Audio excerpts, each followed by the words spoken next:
여러분 안녕하십니까? CJB 아침 뉴스입니다. 어제 충북에서는 3명의 코로나19 확진자가 나와 누적 확진자 수 1,614명을 기록했습니다. 지난달 말과 비교해 다행히 안정세를 보이고 있는데요. 충청북도는 타 시도에서 지역 감염이 확인된 변이 바이러스 확산을 주시하는 한편 설 연휴 대책을 준비하고 있습니다. 구준회 기자입니다. 청주에서 확진자 3명이 추가됐습니다. 2명은 30대 외국인, 1명은 베트남에서 입국한 40대 내국인으로 모두 확진 전까지 무증상이었습니다.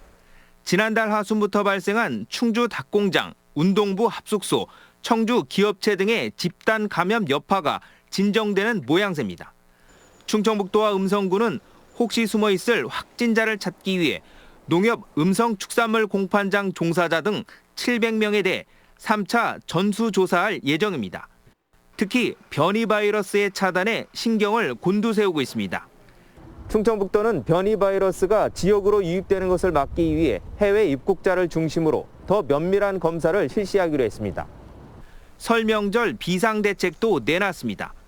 연휴 기간 시군에 31개 선별진료소와 27개 역학조사반을 가동하고 감염병 전담병원을 상시 운영합니다. 요양병원 등 취약시설을 일일 모니터링하고 면회는 원칙적으로 금지했습니다. 실내 봉안시설은 예약제로 운영하며 98개 주요 관광지에 대해 방역 상황을 매일 점검할 계획입니다.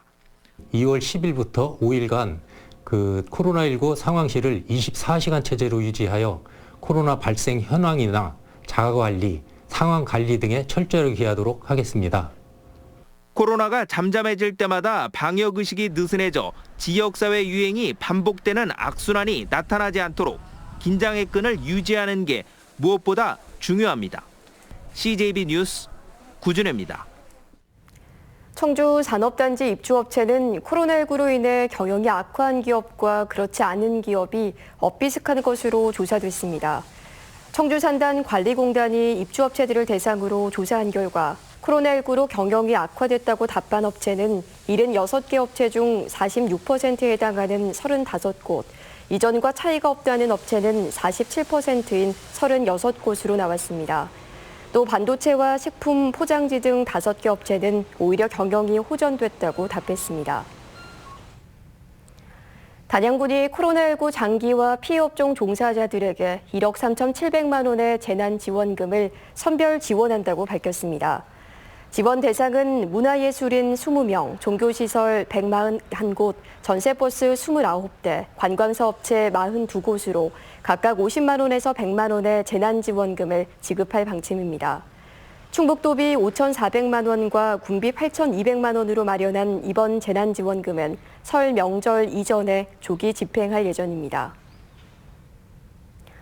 충주시는 코로나19 사태 장기화로 어려움을 겪는 공설시장 상인들을 위해 오는 4월까지 3개월분의 점포 사용료를 면제해 주기로 했습니다. 면제 대상은 자유시장과 무학시장, 어울림시장 내 261개 점포입니다. 또한 이들 시장의 개인 건물주들도 지난해에 이어 임대료 감면 운동에 동참할 것으로 알려졌습니다. 어제 문재인 정부 들어 25번째 부동산 정책이 발표됐는데요. 그동안 집값을 잡겠다며 전국 곳곳에 규제 지역을 지정하다 보니 아직 규제를 받지 않은 충주 같은 지방 소도시까지 집값이 폭등하고 있습니다. 불과 반년 만에 아파트를 살 수 있었던 돈으로 이제는 전세도 못 구할 형편입니다. 이윤영 기자의 보도입니다. 충주의 한 아파트 단지입니다.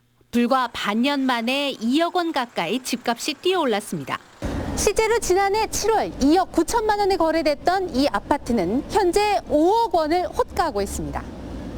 충주는 비규제 지역이다 보니 집값의 70%까지 대출을 받을 수 있는 데다 상대적으로 가격도 저렴해 시세 차익을 노린 외지인들의 표적이 되고 있는 겁니다.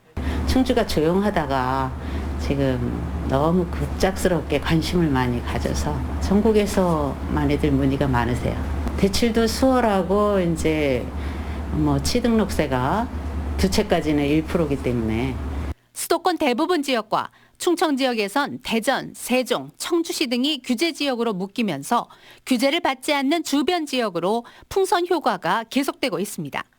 실제로 정부의 6.17 대책 이후 충북의 집값 상승 1위는 충주가 차지했습니다. 정작 실수요자인 충주 시민들은 예전에는 아파트를 살 수 있는 돈으로 이제는 전세도 구할 수 없는 형편입니다. 여기 충주 지역 수준에 비해서 값이 너무 많이 올랐어요. 그래서 실제로 살려고 하는 사람들, 충주 사람들은 좀 피해를 보는 것 같아요. 너무 많이 올라서. 특히 외지인들은 공시가격 1억 원 미만 아파트를 싹쓸이하고 있습니다. 공시가격이 낮아 취득세 부담이 적고 양도세 중과도 피할 수 있다는 점을 노린 겁니다. 그저께도 인천인지 어디 분이신 것 같아요. 하여튼 기도 안 보고 계약금 넣었어요. 그래서 충주도 그렇고 원주도 그렇고 창원, 전주, 원동역, 안동 이런 데까지 다양하게 다니면서 사더라고요. 과연 문재인 정부의 25번째 부동산 정책은 지방 소도시까지 뒤흔든 고삐 풀린 부동산 가격을 붙잡을 수 있을지 지켜볼 일입니다. CJB 뉴스 이윤영입니다. 농번기 수백 명의 농민들이 오가는 시골 마을의 작은 터널이 없어질 위기에 놓였습니다. 산업단지 설계 단계부터 첫 단추가 잘못 꿰어진 건데 주민들의 안전을 위해서는 시간이 더 걸린다 하더라도 보다 꼼꼼한 검토가 필요해 보입니다. 이태현 기자입니다. 청주시 현도면 중심에 위치한 지하 터널입니다. 높이와 폭 모두 3m도 채 되지 않는 작은 터널이지만 선동리와 죽전리, 시목리를 잇는 주민들에게는 그 어느 도로보다 중요한 역할을 해왔습니다. 특히 터널 위를 지나는 왕복 4차선 도로의 경우 시 외곽에 위치한 만큼 차량들이 달리는 속도가 빠르고 통행량도 많아 고령의 주민들은 주로 터널을 이용해왔습니다. 차도가 넓으니까 이 밑으로 이 통로를 이용해서 우리 농사 짓는데 농기계라든지 경운기 이런 걸 주로 일로 활용을 했죠.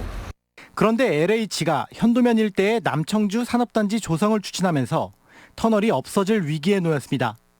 터널 위로 교차로를 만들고 차선을 확장하는 방향으로 도로가 설계됐는데 정작 주민들이 꼭 필요로 하는 터널은 빠진 겁니다. 주민 설명회 당시에도 터널 폐쇄는 논의되지 않았습니다. 그 접근이 상당히 어려울 수 있어서 위치는 좀 조정을 해서라도 이동이 용이하게 할 수 있는 지하 터널이 필요한 건 사실입니다. 최근 산업단지 추진 보고회 자리에서도 주민들의 통행 불편 민원이 접수된 가운데 사업 시행사 측이 어떠한 대안을 마련할지 주목되고 있습니다. CJB 뉴스 이태현입니다. 내년 상반기에 신청사 건립공사를 시작하기로 한 청주시가 이전을 거부하고 있는 청주병원에 대해 소송과 광재 퇴거 카드를 꺼내들었습니다. 시는 일단 소송과 별개로 협상은 계속한다는 입장인데 최악의 경우 충돌도 우려되고 있습니다. 조용관 기자입니다. 지난해 국제 공모를 통해 신청사 설계를 확정한 청주시는 내년 2월 착공해 2025년 개청을 목표로 하고 있습니다. 하지만 청사 부지의 16%를 차지하고 있는 청주병원의 이전이 늦어지면서 계획 차질을 우려하고 있습니다. 결국 꺼내든 건 소송입니다.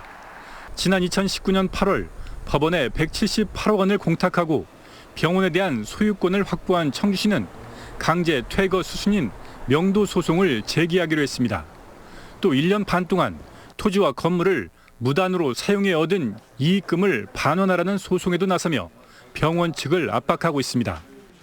협의에 의한 보상이 원만히 이루어지기를 갖다가 바라고 있지만은 시민과의 약속을 지키기 위해서 부득불 강제 집행 절차에 들어갈 수밖에 없다고.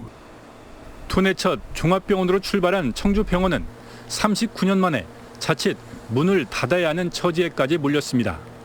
청주시가 공탁한 178억 원은 자체 평가한 이전 비용 813억 원에 크게 모자란다며 선택지는 축소 이전 또는 폐원 두 가지뿐이라는 겁니다.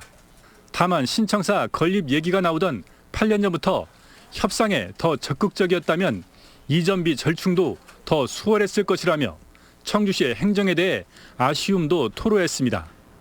어차피 할 거라면 처음에 얘기 나와서 바로 진행했으면 8년 전에 단순하게 8년 전의 공사비와 지금의 공사비가 같겠냐 이거죠. 단순하게 생각해도. 청주병원 측은 청주시의 행정 절차에는 협조하겠지만 120여 명의 직원이나 환자들의 개별 행동은 예측할 수 없다고 밝혔습니다. CJB 뉴스 조용광입니다. 민주당 충북 지역 국회의원들이 이모선 의원 대표 발의로 철도 건설과 시설 유지 관리 법률 개정안을 공동 발의했습니다. 이 법안은 수도권 내륙선과 충청광역철도 청주도심 통과 등 충북에 사활이 걸린 철도 현안이 부각된 상황에서 철도 계획을 수립할 때 효율성뿐 아니라 국토 균형 발전까지 종합 고려하도록 하는 내용을 담았습니다. 충청북도는 음성군과 한국가스안전공사와 함께 수소상용차 부품시험 평가센터의 성공적 건립을 위한 업무 협약을 맺었습니다. 도는 지난해 10월 가스안전공사가 공모한 수소상용차 부품시험평가센터 구축 사업에 선정됐습니다. 국내 유일의 수소상용차 부품시험센터는 사업비 191억 원이 투입돼 음성군 성본산업단지에 조성되며 2023년부터 본격 가동될 예정입니다. 청주지방법원은 운천주공주택 재건축 정비사업조합이 청주시장을 상대로 낸 정비구역 해제 처분 등 취소 소송에서 원고 승소 판결했습니다. 재판부는 정확한 조사 없이 추정 분담금이 30%를 초과한다는 이유만으로 경제성이 낮다고 볼 수 없고 주민 의견 조사에서 반대가 과반을 넘었지만 전체 토지 등 소유주의 과반에는 미치지 못했다고 판시했습니다. 청주시는 지난 2019년 9월 재건축 반대 토지주 278명의 해제 신청서를 받아들여 정비구역과 조합 설립 인가를 취소했습니다. 2022 아시아 스쿼시 선수권 대회가 청주 국제스쿼시 경기장에서 개최될 전망입니다. 중국 스쿼시 연맹은 지난 2018년에 이어 아시아권 대회 중 가장 큰 규모인 선수권 대회를 두 번째 유치했으며 1년 뒤 20여 개국에서 선수와 임원 등 300여 명이 참석할 것으로 예상하고 있습니다. 서청주 새마을금고는 어제 장학금 수여식을 열고 총 1억 560만 원의 장학금을 지급했습니다. 장학금은 가정 형편이 어려운 선적 우수 학생과 공고 접수를 통해 선발된 학생 한부모 가정 등 모두 148명에게 지급됐습니다. 지난 1994년 장학사업을 시작한 서청주 새마을금고는 지금까지 2,912명에게 12억 원의 장학금을 지급했습니다. 끝으로 날씨입니다. 충북지방 오늘 구름 많은 가운데 낮부터 기온이 가파르게 오르며 추위가 한풀 꺾이겠습니다. 현재 청주 영하 4도, 충주 제천 영하 5도, 옥천 영하 8도를 보이고 있습니다. 오늘 낮 최고 기온은 청주, 충주 7도 등 6도에서 10도의 분포가 예상됩니다. 주말과 휴일 포근한 날씨가 이어지다 다음 주 초반 다시 한번 반짝 추위가 예상됩니다. 뉴스를 마칩니다. 시청해주신 여러분 고맙습니다.